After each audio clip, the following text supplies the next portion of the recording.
Welcome to The Explainer. All right, today we're going to tackle the world of Forex trading.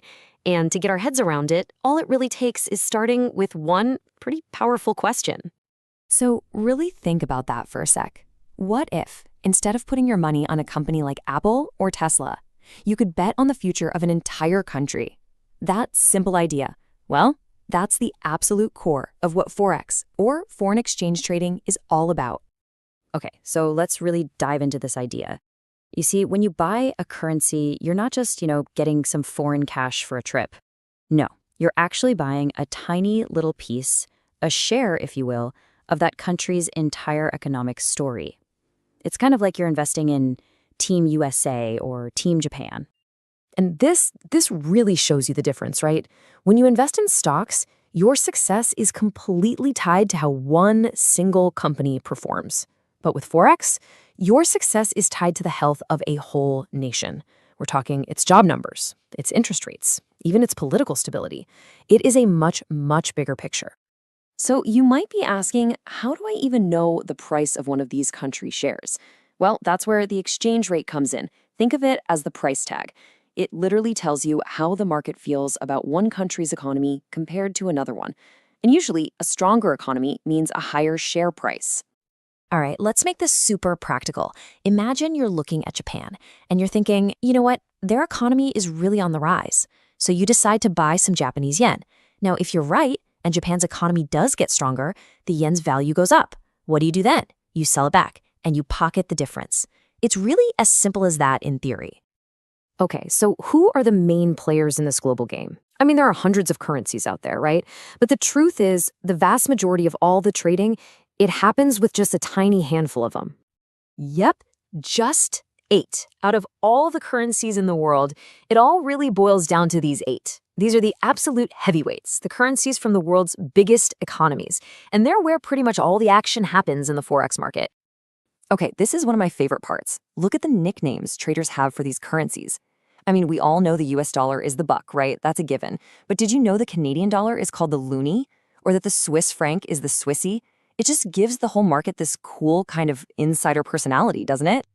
All right, so just like stocks have their ticker symbols, APL for Apple, currencies have their own codes. And the best part is, once you know the formula, they are so easy to read. Let's break it down. So you see a code like NZD. At first glance, it just looks like 3 random letters, right?